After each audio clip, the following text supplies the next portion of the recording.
Hello everyone. Before we start today's video, if you could all do me a solid and lightly tap the like button, perhaps share the video about and leave a comment. If you are not subscribed, subscribe as well. It would greatly help this channel. Thank you very much.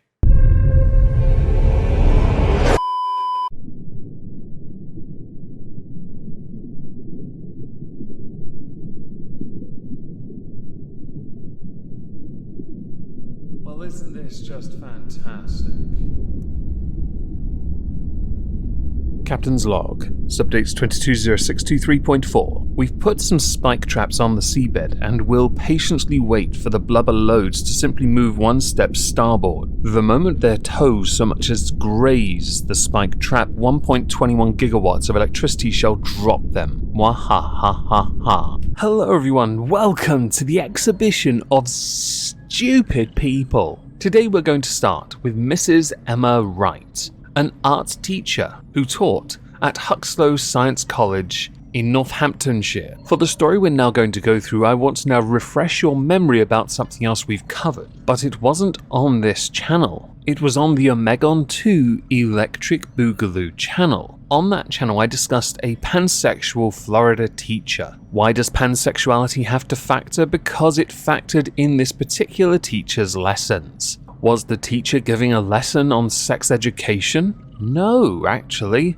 So what kind of teacher was that teacher? Well, that particular Florida teacher was an art teacher, and the children were children. All because one kid asked about the teacher's sexual orientation, and the correct answer should be, that is none of your business. In that instance, the art instructor Casey Scott was fired for it. This all handily ties into art teacher Emma Wright, who took inappropriate behavior to a whole different level. Discussing sexuality is one thing, but using your students as art projects, with them being as young as 15 years old, posing topless, well then, sounds to me like somebody has taken the very concept of creativity for adults and decided, well, this will be appropriate, won't it? It's okay if, other pupils simulate masturbation and hold alcohol bottles and cigarettes for photo projects. As is well established at this point, cigarettes make you look cool, and there's zero chance any of those pictures will be seen by the public or the internet, will they? No, that's never gonna happen. Accidents don't happen, and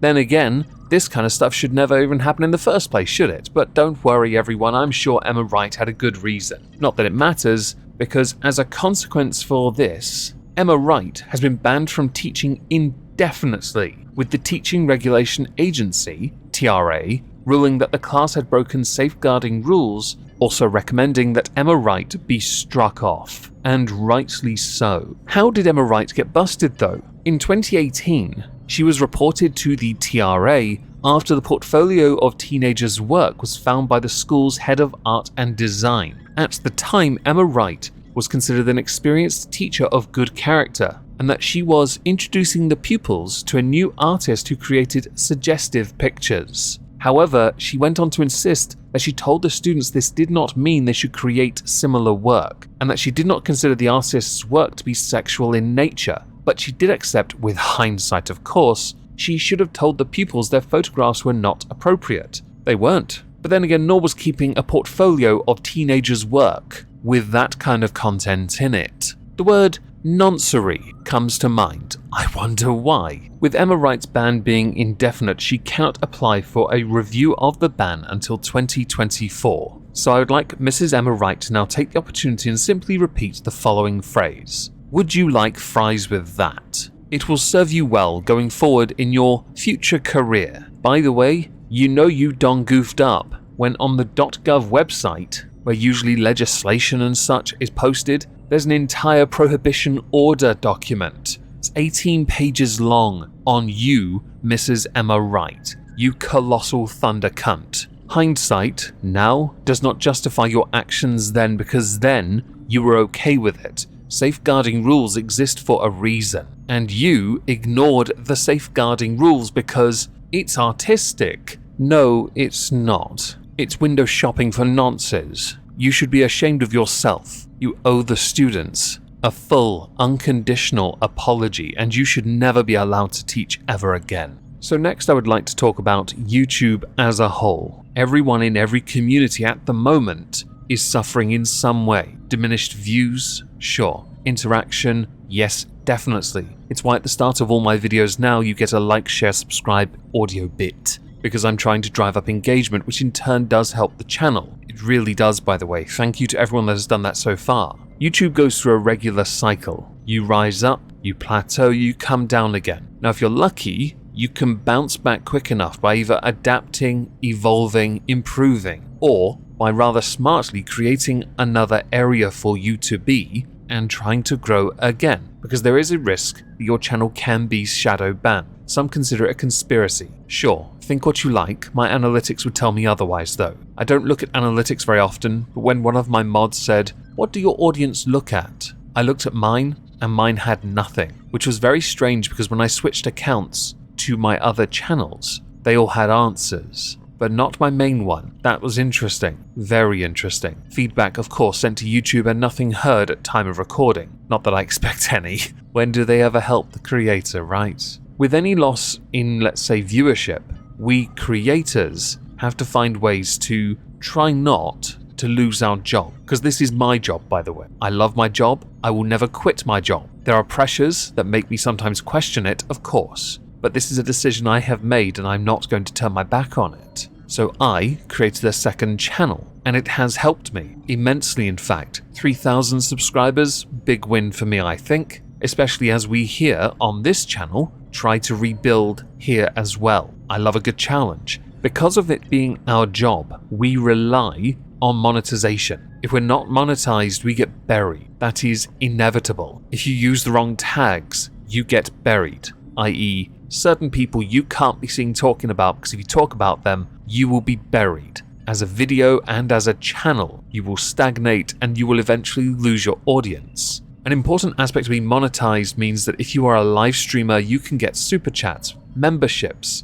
stickers, super thanks, and so on. Now we're going to insert Sinatra. He on his second channel, Sinatra, says, "Second, live streams a lot of responses to Amblin Reed and Foodie Beauty. The streams do exceptionally well, and he does get by with donations. He and Mrs. Sanute are quite the entertaining couple." Recently, Sinatra was demonetized. Now, as far as I was aware, Sinatra was demonetized on his first channel, and that cost him a lot of money. So having this channel monetized, the second one that is, really did help him get by. I was alerted to this by Francine Price. I wonder who gave him the strike for harassment. Sinatra himself put out a tweet showing that he was no longer eligible to monetize because of harassment. The thing is, the word harassment is nebulous, vague. It is solely designed to allow someone to say, "My feelings were hurt." Sinatra does cover a lot of the content within Hater Nation itself, but he's the one that got struck. He's the one that's lost his income. There are many other channels within Hater Nation that do vastly more content than he does.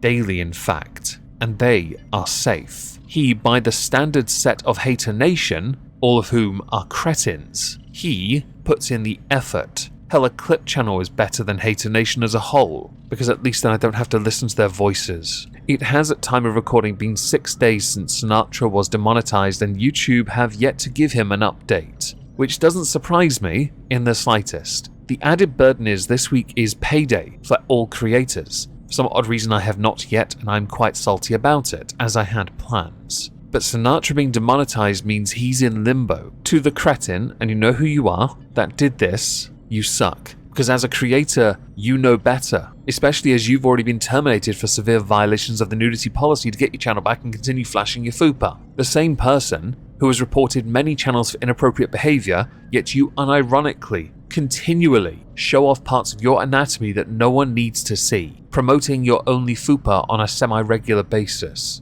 And all your wigs, your lack of hygiene. I'd love to see you on an episode of Hoarders, okay? As a creator, these are the kind of stresses we have to worry about on a daily, and I just wanted to mention it because I feel that YouTube continually say they care about the creators, but again, time and time again, they are shown to be anything but.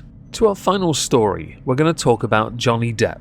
Now, Johnny Depp has been doing his own thing. I've obviously spoken about Amber Heard. She's doing her thing in delusional land. Still has a job like Ezra Miller, which surprises all of us. Johnny Depp is in a position where right now many don't believe his career is salvageable, which I'm sure most of us believe to be incorrect. There's an article on it, I'll link it down below in the pinned comment. One thing many people want to see again is Johnny Depp as Captain Jack Sparrow. He made the role is very much his. But Disney have pulled the plug on ever using him again, or so they claim, with it being believed that a new Pirates of the Caribbean movie being started on will be Jack Sparrow, but not Captain Jack Sparrow himself, Johnny Depp. And yet, Disney, while claiming to not want to use Johnny Depp as Captain Jack Sparrow again, have incurred the ire of the fans by seeming a tad contradictory, or hypocritical perhaps, because images of Johnny Depp in character as Captain Jack Sparrow